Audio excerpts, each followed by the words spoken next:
கர்த்தருடைய பரிசுத்த நாமத்திற்கு ஸ்தோத்திரம். இன்னைக்கு நம்ம ஏசாயா 7வது அதிகாரம் 12வது வசனத்தை தியானிக்க இருக்கிறோம். ஏசாயா 7:12 ஜெபத்தோடு இந்த செய்திக்குள்ளே கடன் சொல்லுவோம்.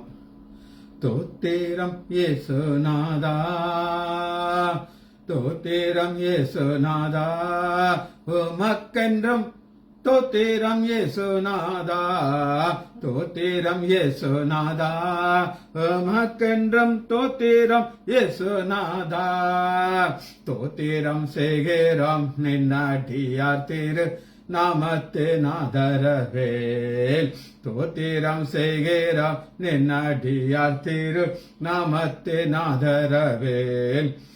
இன்றை தீன மாதிலம் ஒருமித்து கூடவும் நாமத்தினால், இன்றை தீன மாதிலம் ஒருமித்து கூடவும் நாமத்தினால், தந்தனின் கிருபைக்காய் உமக்கென்றும் தோத்திரம் தோத்திரமே, தந்தனின் கிருபைக்காய் உமக்கென்றும் தோத்திரம் தோத்திரமே.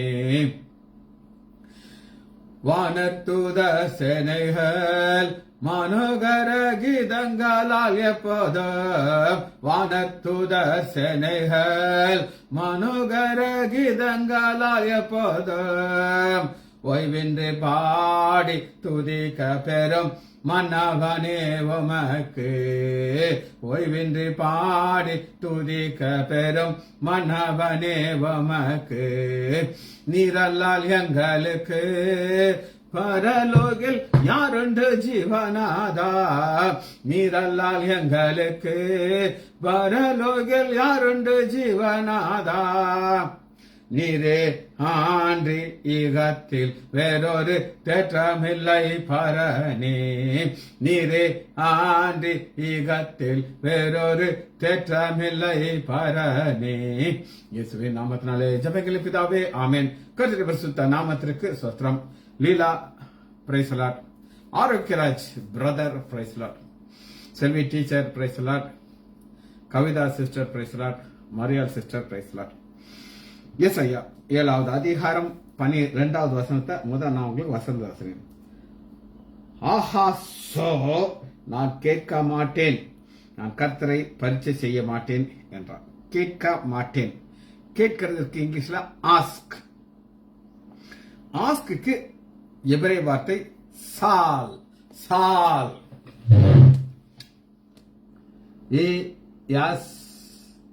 ஏஎல், அந்த ஏ மேல ஒரு போடுங்க, SAAL, சால், SAAL, சால். கேட்க மாட்டேன். ஆண்டவர் சொல்றாரு கேளுங்கிறாரு, கேட்க மாட்டேன், ஆஸ்க். இந்த ஆஸ்க்கு ஒரு எபிரேய ஒரு சொல்ல என்னன்னா ஆலோசனை, கன்சல்ட் அப்படிங்கிற ஒரு கன்சல்டன்ட் அப்படின்னு ஒருத்தர் இருக்காரு. இந்த கன்சல்டன்ட்டுடைய வேலை என்ன அப்படின்னு கேட்டீங்கன்னா, அவர்கிட்ட நம்ம ஒன்று கேட்போம். ஒரு உதாரணத்துக்கு எனக்கு தெரிஞ்ச ஒருத்தர் ஒரு பெரிய ஒரு ஃபேக்டரி அவருக்கு கிடைச்சிச்சு. அது ஒரு ஃபெயிலியர் ப்ராஜெக்ட், அதை அந்த ஓனரால் நடத்த முடியல. இது எனக்கு தெரிஞ்சவருடைய கைக்கு அது கிடைச்சிச்சு. இவர் ஒரு 15 நாளில் எத்தனையோ பேரை சந்திச்சு, ஒரு 500-600 பேரை சந்திச்சு, இதை எப்படி இந்த ரன் பண்ணலாம், எப்படி ரன் பண்ணலான்ட்டு கேட்கிற ஆலோசனை. அதில் ஒரு பர்டிகுலர் ஒரு நபர் வந்து சொல்லியிருக்காரு, நான் உங்களுக்கு ஒரு ஐடியா கொடுப்பேன், இதை வச்சிங்கன்னா நீங்கள் இதை சாதாரண ஓட்டுறது, இது நீங்கள் சரக்கை நீங்கள் எக்ஸ்போர்ட் பண்ணலான்ட்டு. அதுக்கு ஒரு ஐடியா சொன்னார். அதுக்கு பேர் கன்சல்ட். அவங்களுக்குள்ள ஒரு டீல். என்ன டீல்னா, நீங்கள் ப்ராடக்டை ப்ரொடியூஸ் பண்ணுங்க, இதை விற்று கொடுக்கறது என் பொறுப்பு, நான் உங்களுக்கு ஆர்டர் வாங்கி அனுப்புவேன், எனக்கு நீங்க ஒரு % கமிஷன் கொடுக்கணும். இவருக்கு ரொம்ப குஷி ஆயிட்டார். இது ஓட முடியாம இருந்த ஃபேக்டரியை ஓட்டிட்டு எனக்கு ஒரு கமிஷன் மட்டும் கொடுத்தா போதும், ஆர்டர் வாங்கி கொடுக்குறேங்கிறாரு. இதுவே தான் ஆஸ்க். அப்ப ஏன் நீங்க அந்த பழைய ஓனர் இதை நடத்தல அப்படின்னு சொல்லி ஒரு கான்வர்சேஷன் நான் இருந்தேன். அவர் சொல்றாரு, அவர் பழைய ஓனர் என்கிட்ட கேட்க மாட்டார், ஆர்டர் கொடுப்பார். என்ன கொடுப்பார் அப்படின்னு நீங்க கேட்டீங்கன்னா, இது எக்ஸ்போர்ட் பிசினஸ். இது ஒரு லோடு அந்த சரக்குக்கு இவங்க வந்து $54 ஃபிக்ஸ் பண்ணிருப்பாங்க. ஃபோன் பண்றான், 54 ஜாஸ்தி, சரக்கு போக மாட்டேங்குது, 54 50 மாத்து. இது ஆப்போசிட் கம்பெனிக்காரனுக்கு இவருக்கு வந்து ஆர்டர் கொடுப்பார், 50 மாத்து அப்படின்னு சொல்லிட்டு வச்சுருவாங்க. ஆஸ்க் கிடையாது, ஆர்டர். சரி, இதுல நம்ம ஃபர்ஸ்ட் இந்த டைபிள்ல அந்த ஆஸ்க்ங்கிறது எங்க வருது, எப்படி வருது நம்ம முதல்ல பார்ப்போம். வாசிப்போமா? ஆதியாகமம் 24வது அதிகாரம் 47வது வசனம். 24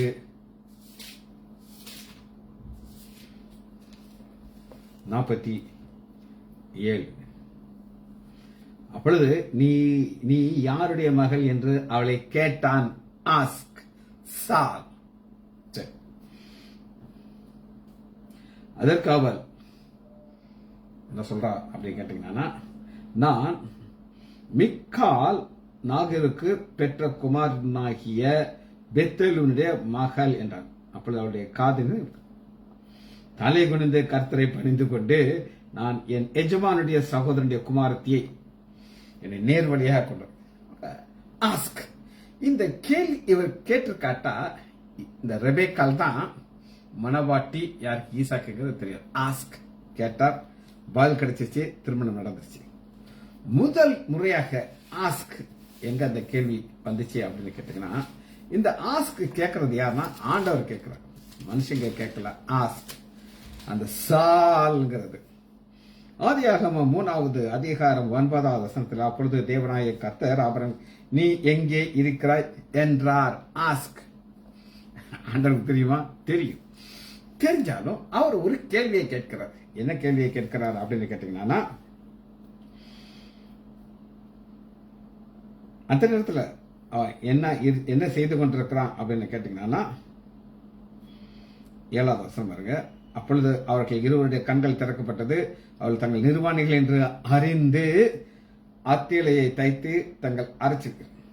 அத்தி இலை பைபிள்ல வர முதல் ஒரு மரத்தினுடைய இலை அத்தி இலை. அப்ப அத்தி இலையை குறித்து பைபிள்ல முதல் முறையாக வந்திருக்குது. ஆனா இதனுடைய ஒரு ஆழமான காரியத்தை நீங்க பார்க்கும் போது,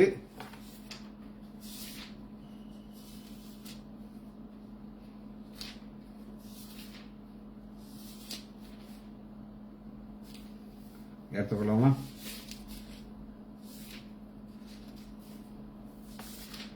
மார்க்கு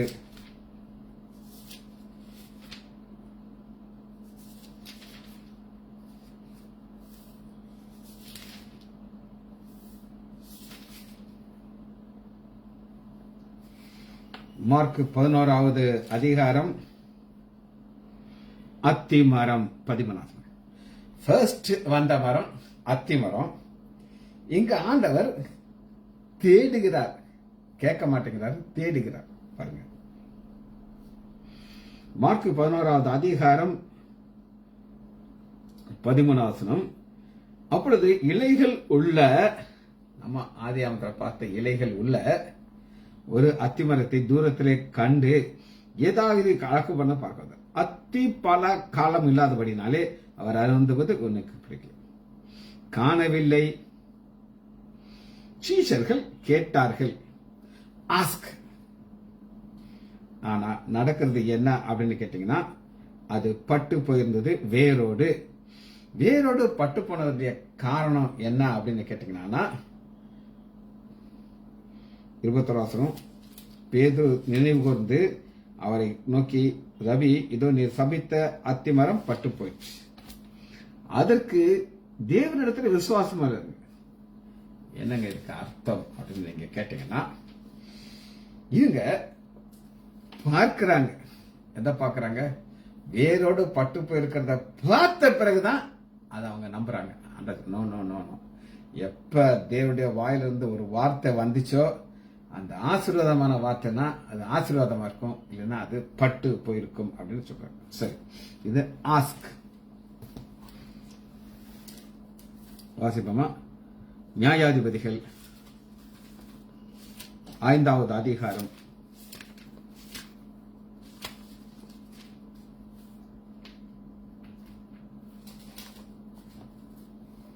25வது வசனம். 5:25. தண்ணீரை கேட்டான், பாலை கொடுத்தார். தண்ணீரை ஏன் கேட்டான் அப்படின்னு கேட்டீங்கன்னா, சராசா இரும்பு ரதத்தை எல்லாத்தையும் விட்டுட்டு அவர் அதைத்தான் நம்பி இருந்தார். சிக்கிக்கிடுச்சு, ஓடுறாரு, இலைக்கும். அதுங்க ரொம்ப ஸ்பீடா ஓடும் போது என்ன வரும்னா இலைக்கும், தண்ணி தாகம் இருக்கும். நான் ரட்சிக்கப்பட்ட புதுசுல ரொம்ப நாளா வாக்கிங்க போறது கிடையாது. டோட்டலா வாக்கிங்க நிப்பாட்டிட்டு ரொம்ப ஒரு மாதிரி ஒரு பயமான ஒரு சூழ்நிலையில இருந்தேன். ஒரு நாள் எனக்கு ஒரு கொஞ்சம் வெயிட் கூடிருச்சு. அதனால இங்கேருந்து ஆஸ்பத்திரி வர ஒரு வாக் போனேன். உள்ள போய் உட்கார்ந்த உடனே தண்ணி தாகம்னா அப்படி ஒரு தாகம். அந்த பொண்ணுகிட்ட கேட்டேன், ஏன்னா தண்ணி கொண்டான்னு சொன்னேன். அழகா ஒரு கோல்டு வாட்டர் கொண்டு வந்து கொடுத்தா. அந்த நேரத்தில் அந்த டேஸ்டை பார்க்கணும், அப்படி ஒரு டேஸ்ட். இவர் கேட்டது தண்ணீர், ஆனா கொடுத்தது என்ன அப்படின்னு கேட்டீங்கன்னா பாலை கொடுக்குறான். சரி, யாத்ராகமம் 18வது அதிகாரம் 1 வசனத்துல இங்க ஒரு கேள்வியை பார்க்கிறோம். கேட்டான், அது என்ன அப்படின்னு கேட்டீங்கன்னா 18வது அதிகாரம் 7வது வசனம். இது சுக செய்தியை கேட்டான். சுக செய்தி. எல்லாரும் எப்படி இருக்காங்களா அப்படின்னு சொல்லி. என்ன ஒரு பிரச்சனை அப்படின்னு கேட்டாங்கன்னா, நிறைய நேரம் பொய் தான் சொல்லுவாங்க.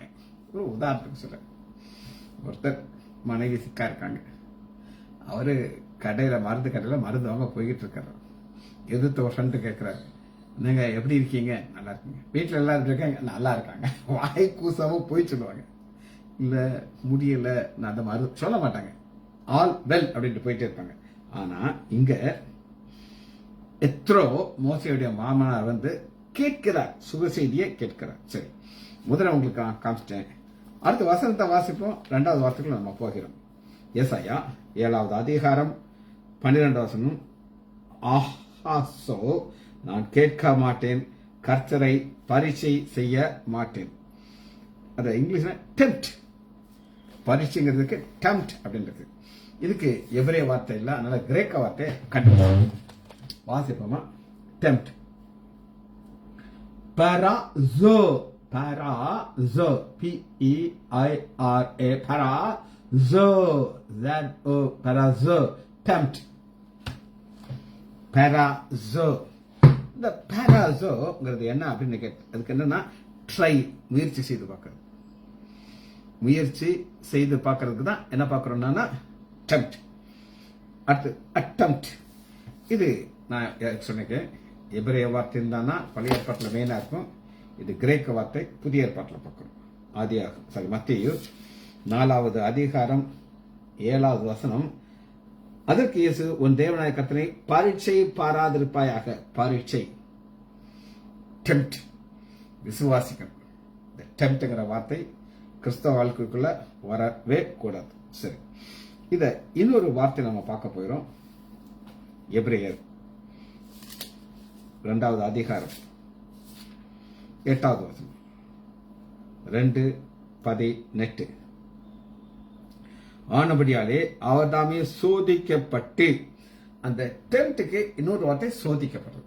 இப்ப அந்த சோதிக்கிறதுங்கிறது என்னன்னா, நான் உங்களுக்கு பிராக்டிகலா சொல்லித்தரேன். ஒரு கத்திரிக்காய் வாங்க போறாரு. இந்த கத்திரிக்காயை வாங்கி அதை ஃபுல்லா சோதிச்சு பார்ப்பாரு. என்கிட்ட அது ஓட்டை இருக்கா, சூத்த கத்திரிக்காய் அப்படியே டெஸ்ட் பண்ணி தான். ஒரு வெண்டைக்காய்னா அதை காம்பை உடைப்பாங்க. அதெல்லாம் டெஸ்ட். இது ஆண்டவர் செய்யறாரு. இது நம்முடைய ஆண்டவர் இந்த பாதையை வெளியே போயிருக்காரு தான் நம்ம பார்க்கிறோம். எபிரேயர் 2வது அதிகாரம் 10வது வசனம். நம்முடைய ஆண்டோடைய குவாலிபிகேஷனை காமிச்சிட்டு அடுத்து இதை பார்க்கறாரு. குவாலிபிகேஷனை பார்ப்போம். அவருடைய தன்மை, ஸ்பெஷாலிட்டி. அன்றியும் அவர் ஜனத்தின் பாவங்களை நிவர்த்தி செய்வதற்காக தேவ காரியங்களை குறித்து இரக்கமும் உண்மையும் உள்ள பிரதான ஆசிரியர் இருக்கும்படி எவ்விதத்திலும் நம்முடைய சகோதரர்களுக்கு ஒப்பாகும். பிரதான ஆசாரியர், உண்மையுள்ள பிரதான ஆசாரியர். ஏழு உங்களுக்கு தெரியும், உண்மை இல்லாத பிரதான ஆசாரியர். ஆனா ஆகையால் அவர் அதுக்கு ஒரு டெஸ்ட் வழியாக போயிருக்கிறார். டெஸ்ட், சோதனை. அவர் தாமே சோதிக்கப்பட்டு பாடுபட்டதுனாலே அவர் சோதிக்கப்பட்டவர்கள் உதவி செய்ய வல்லவராயிருக்கிறார். என்ன அர்த்தம் அப்படின்னு கேட்டீங்கன்னா, உங்களுக்கு என்னெல்லாம் பிரச்சனை வழியாக இருக்கீங்களோ அந்த பிரச்சனை அவருக்கு போயிருக்கிறார். உங்களுக்கு பசி இருந்துச்சா, அவருக்கு பசி இருந்துச்சு. அத்தி இலையில் போய் தேடுறாரு, இலையில கிடைக்குமா அப்படிங்கிறாரு. டயர்டாகி படுத்து தூங்குகிறார், தலையணி வச்சுக்கிட்டு. அம்மா போற பாதையில் அவரையும் போய்கிறார். சரி, இன்னொரு வசனத்தை வாசிப்போம். 4வது அதிகாரம் 15வது வசனம். எபிரேயர் 4:15. நம்முடைய பலவீனங்களை குறித்து பதிவிக்க கூடாத பிரதான ஆசிரியர் அமைக்கிறாமல் எல்லா விதத்திலும் நம்மை போல சோதிக்கப்பட்டு சோதிக்கப்பட்டு 11வது அதிகாரம் 37வது வசனம். எபிரேயர் 11:37. இதெல்லாம் பழைய ஏற்பாட்டு பரிசுத்தவான்கள் சென்ற பாதையை நாம பார்க்கிறோம். கல் எரியுண்டார்கள், வாழ்நாளை அறுப்புண்டார்கள், பரீட்சை பார்க்கப்பட்டார்கள். இந்த பரீட்சை பார்க்கப்பட்டவங்களுக்கு தான் பேரேசோங்கிற ஒரு வார்த்தை இருக்குது. இன்னொரு வசனத்தை வாசிச்சுட்டு நம்ம அந்த செய்தியை முடிக்க இருக்கிறோம். 1 கொரிந்தியர் 10வது அதிகாரம் 13 10:13. இது நமக்கு இருக்க ஒரு அருமையான ஒரு கான்பிடன்ட் கொடுக்கிற ஒரு வார்த்தை. என்ன அப்படின்னு, மனுஷனுக்கு நேரிடுகிற சோதனை இல்லாமல் வேற சோதனை உங்களுக்கு நேரிடவில்லை. தேவன் உண்மை உள்ளவராக இருக்கிறார். உங்கள் திராணிக்கு மேலாக நீங்கள் சோதிக்கப்படுவதற்கு அவர் இடம்படாமல் சோதனையை தாங்கத்தக்கதாக சோதனையோடு சோதனை நம்ம போகிற பாதை. அதைத்தான் நம்ம பார்க்கிறோம். என்ன வார்த்தைன்னா பேரேசோ அப்படின்னு. சரி, இப்ப லாங்குவேஜ் பார்த்துட்டோம். இப்ப நம்ம வார்த்தைக்குள்ள வருகிறோம்.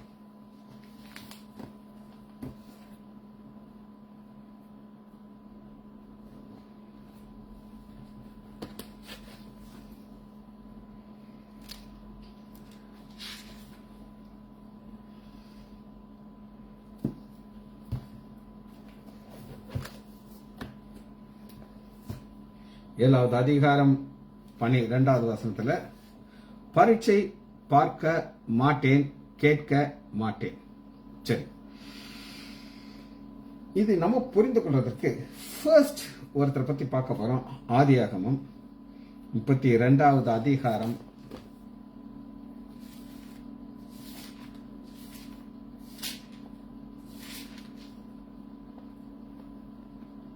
29:29. அப்பொழுது யாக்கோபு, உம்முடைய நாமம் என்ன என்று அறிவிக்க வேண்டும். ஆஸ்க். இது ஒரு போராட்டம்னு நமக்கு தெரியும். யாக்கோபு போராடுகிறார். ஏன் போராடுகிறார் அப்படின்னு கேட்டீங்கன்னா, எல்லாம் என்னை விட்டு போகுது. அப்பாட்ட ஏமாத்தி வாங்கின ஆசீர்வாதம் எதுவுமே கையில கிடையாது. ஏசா வர்றான், 400 பேரோட கூட்டம் ஏத்து வர்றான். இந்த நேரத்துல என்ன செய்யறாரு அப்படின்னு கேட்டீங்கன்னா, 22வது வசனத்துல அவருடைய சொத்து எல்லாம் அந்த பக்கத்துல, யாப்போக்கு நதிக்கு அந்த பக்கத்துல வச்சிட்டார்.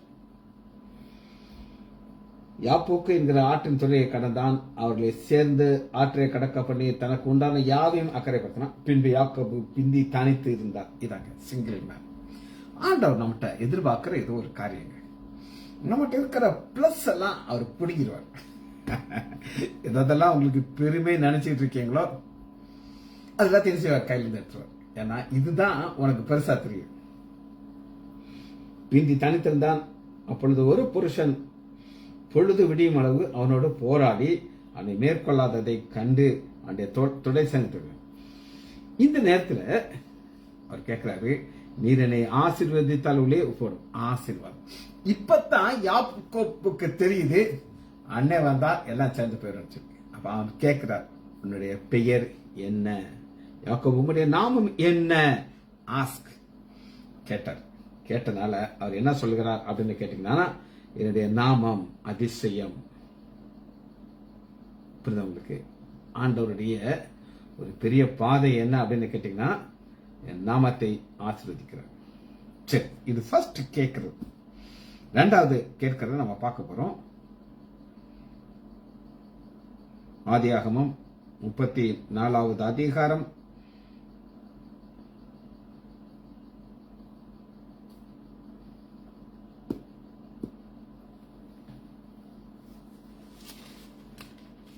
34:12.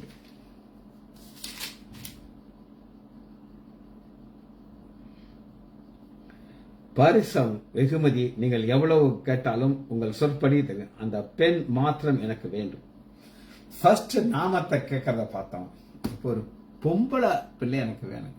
அதுவும் அவன் கெடுத்த பெண்ணுங்க. நல்ல பையன் நான் சொல்லுவேன்.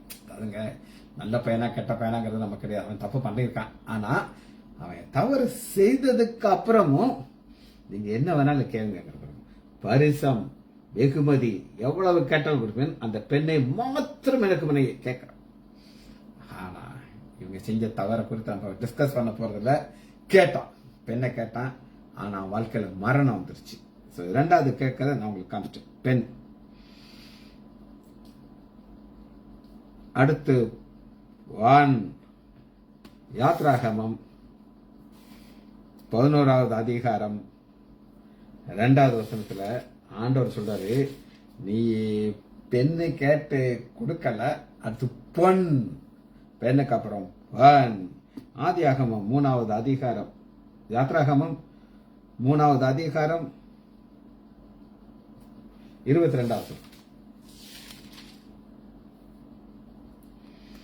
ஒவ்வொரு ஸ்திரியும் தான் அயலான இடத்திலும் தான் வீட்டில் இருக்கும் வெள்ளி உடைமையும் பொன் உடைமை வஸ்திரத்தையும் கேட்டு வாங்குங்கள். கேட்டு ஆஸ்க்.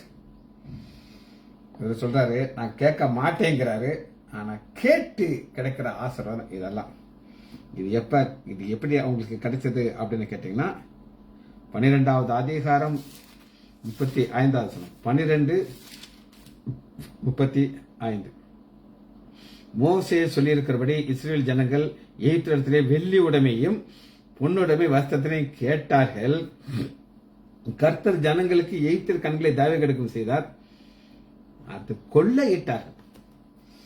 இந்த வெள்ளி பொண்ணெல்லாம் விலை கூடாதுன்னு எனக்கு நல்லா தெரியும். உங்களுக்கு இது யாரும் சொல்லிக் கொடுக்கல. ஆனா ஒரு ஸ்டேஜ்ல இதெல்லாம் ஒரு அற்ப பொருளாக ஒருத்தருக்கு தெரிஞ்சது. அது யார் அப்படின்னு நான் சொல்றேன். ஒரு இன்கம் டாக்ஸ் ஆபீசர் பயங்கரமா சம்பாதிச்சார். இல்லீகலா நிறைய பிரைப் வாங்கி ஏகப்பட்ட வளையல், நெக்லஸ், எக்ஸெட்ரா எக்ஸெட்ரா எக்ஸெட்ரா அவர் சேர்த்து வச்சிருந்தாரு. நான் அவங்க மனைவியும் எங்க அம்மாவும் ரொம்ப க்ளோஸ் ஃப்ரெண்ட். இங்க இருந்து இங்க வர அந்த அம்மா வளையல் போட்டிருக்கோம். ஒரு வளையல் கூட அடுத்த ஆட் பண்ண முடியாது. இரட்டை கொலையில 2 பேரையும் கொண்டுட்டாங்க.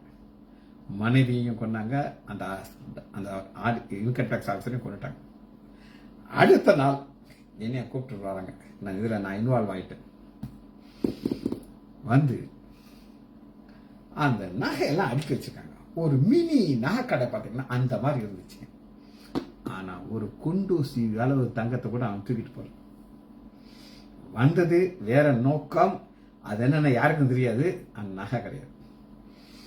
நான் யோசிச்சு பார்த்தேன். நம்ம எப்பவுமே இந்த கோல்டு மேல எனக்குலாம் ஒரு மோகம் இருக்கும், அட்ராக்ஷன் இருக்கும். கோல்டு எனக்கு பிடிக்கும். இவ்வளவு செஞ்சேன். 2 பேரையும் கொண்டுட்டாங்க. ஒரு பையில அள்ளி போட்டு கொண்டு போனேன். யார் கசக்கமா. ஆனா அதை நான் ஒரு டிஎஸ்பி கேட்டேன், ஏன் சார் தூக்கிட்டு போனேன்? இதை மட்டும் அவன் தூக்கிட்டு போயிருந்தா அவன் மாட்டிருப்பான் சார். என்ன அழகா சொல்றது. இவன் விற்கும் போது நாங்க பிடிச்சிருப்போம். எனக்கு எல்லா மாடலையும் பிரிண்ட் நாங்க எடுத்து எல்லாம் ரெடியா வச்சிருக்காங்க. இவன் விற்க வருவான், மாட்டிடுவான். இவங்க நம்மளை விட எவ்வளவு அறிவா இருக்கான்னு சொல்லி. சோ பெண், இப்ப பொன். அடுத்து ஒரு கேள்வி. இது என்னன்னு பார்ப்போம். ஒரு அடையாளம். யோசுவா 4வது அதிகாரம்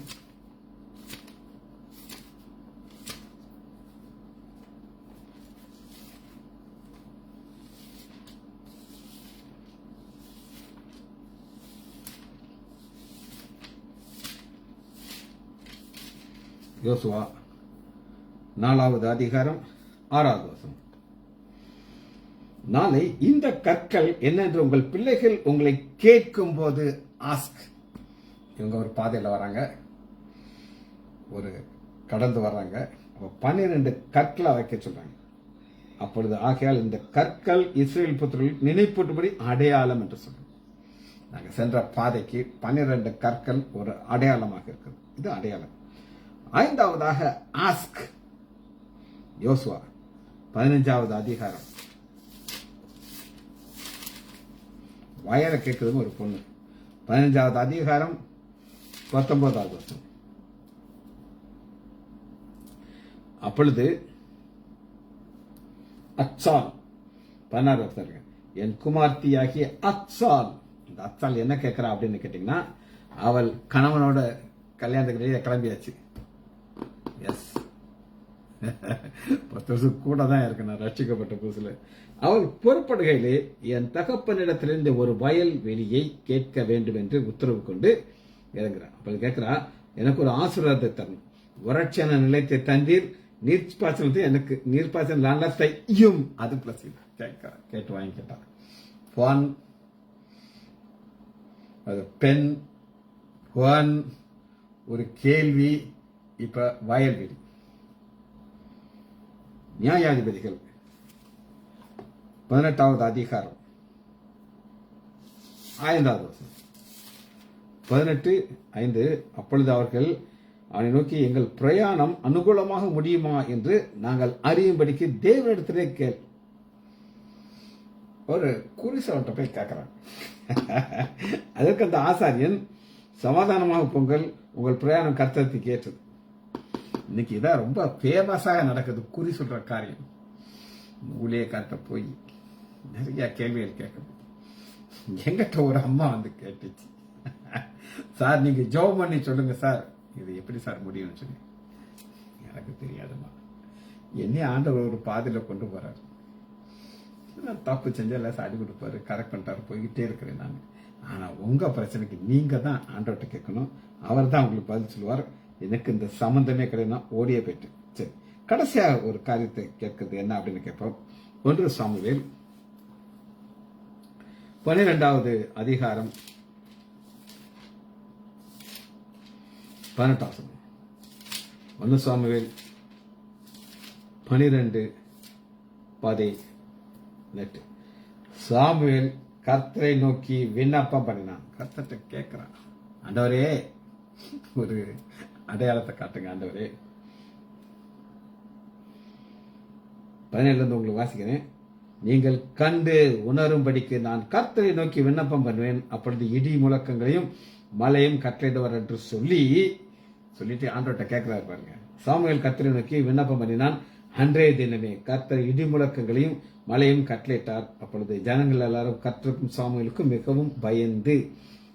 இன்னைக்கு நம்ம என்ன தியானிச்சோம் அப்படின்னு கேட்டீங்கன்னா, கேளுனா கேட்கணும், ஆனா இவர் சொல்றாரு நான் கேட்க மாட்டேன். கேட்டதுனால கிடைச்ச ஆசீர்வாதத்தை நம்ம தியானிச்சிட்டோம். ஜெபிச்சு படிப்போமா.